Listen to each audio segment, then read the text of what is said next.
Okay, let's move on to working with text now.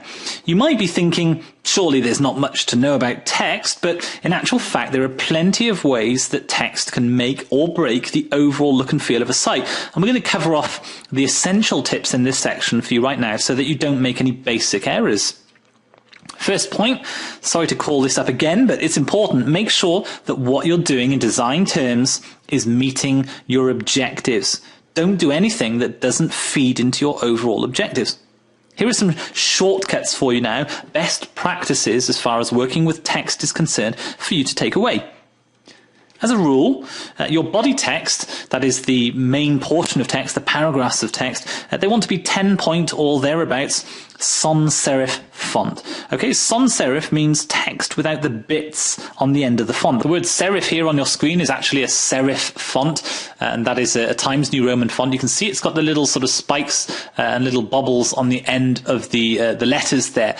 So examples of sans serif fonts include Arial, Verdana, Tahoma, and the serif fonts include fonts like Times New Roman. The reason that it's best to use sans serif fonts on screen is that they read better on a computer screen. Serif fonts aren't generally as easy to read on a screen. They're better suited to print, which is why you see them used so often in books and magazines. Now, a note on the font size. There's definitely a trend in recent years toward larger font size, so 12 to 14 point. And this can be really effective if you've got slightly less content to display on the page, and it definitely gives a Web 2.0 feel to the content. So, at least to some extent, it's a good idea to choose a font and a size appropriate to your content. So, if you've not got much text, you might want to choose, say, Verdana 12 point. If you've got loads of copy, then a narrower font like Arial might be more appropriate, and 10 point perhaps, so that your text fits the page better. As far as heading text is concerned, I recommend that you go for something like 18 to 20 point for your headings and perhaps 14 to 16 point for your subheads. Again, sans serif fonts work best, and something like Impact or Tahoma works really well. It's bolder than the body text font and grabs attention well.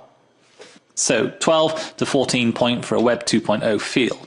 Avoid a font fest. You want to keep the font count to no more than 2 unless you have a particularly good reason for doing so. So pick a body font and a heading font. Keep it simple. You can always get variation by using bold, italics, underline, font size and color. You don't need to add lots of different fonts. Your page would quickly descend into a confusing mess if you did. Black on white, nothing gives as clear a contrast as black text on a white background.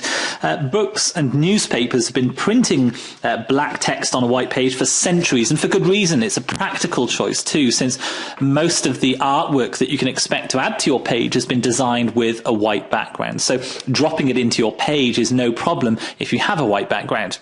So keep it crisp, keep it clean, and keep it as easy to read as possible. Certainly avoid strongly coloured or patterned backgrounds. For your main heading text, I suggest that you stick with a red font colour. It performs really well for main headings since it's visually arresting and it contrasts well with the black body text. Plus, it's a stop colour. We associate it with warnings and alerts, which makes the reader more prone to stop for a second and read the text.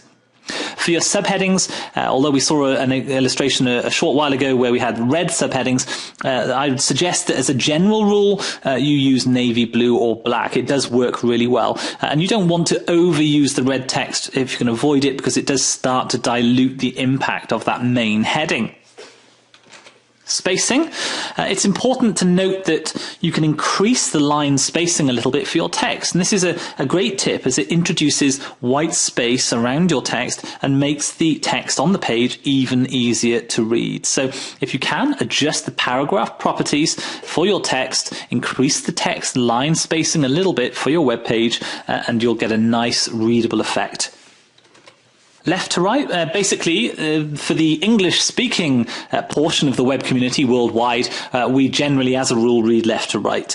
Certainly, most of your customers are likely to read left to right, be left to right biased, and so there ought to be a flow from the left of your page to the right. People's eye will likely move from that left corner, the golden triangle, to the right-hand side of your web page. So you can predict that movement and leverage it by placing things either on the left-hand side to start with or at the end of of the likely eye movement on the right-hand side. Think about paragraph widths. We've mentioned this, keeping the paragraph widths to a reasonable width so they're easy to skim read. Don't have paragraphs that span the full width of your web page if you can avoid them, as they are harder to read on screen. If you do have longer paragraph widths, then the next tip here will help enormously, and that tip is emphasis. We can take a look at how emphasis can help break up blocks of text and give your eye visual anchors in the text to keep place if we take a look at this website right now. So here we have the website we were looking at a little bit earlier on in this course, the CompleteGuidetoTraffic.com. And you can see, because obviously it's a long sales page, you can see that by the length of the scroll bar here on the right hand side. You can see as we scroll through how bold and underlined and italics have been used really effectively to draw the eye to certain pieces of information, certain parts of the copy. And as I scroll down, also box outs, things like that, colors, to really help emphasize certain points, bullets as well. These are all techniques that you can see, highlights too, to pick out certain pieces of text. So as one is reading down the sales page, very quickly you've got lots of points here in the copy that will help you anchor your eye, so it's actually easier to read the copy and keep your place in the copy as you read through it. So lots of sections here, you can see subheadings, different colors to denote different sections of text, and just scrolling down, you can see all the way through it uses this formatting, this emphasis really effectively. It's the skimming of text, as we said earlier when we were discussing subheadings, that makes it so important that we emphasize certain points in the copy, using all of the different techniques that you can see in effect here. Yes, we can use subheadings, and we should, but within the paragraphs themselves, we also need to use emphasis really effectively to help us get across the key points. And you can see how that's done in this example page. So why don't you go ahead and try it? Go to this page or any other sales page, particularly useful to look at longer sales pages, and see how people are using emphasis and things like bullets and box outs to draw attention to certain pieces of content.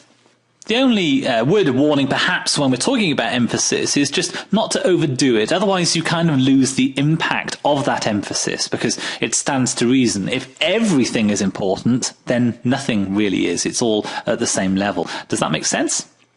Okay, moving on. Let's drop back to our slide here and talk about consistency. Just very briefly, in the same way that you want to be consistent with your overall design, remember we talked about leveraging what people come to know about your site. Once they figure out how to use your site, you should leverage that and be consistent from one page or one section to the next.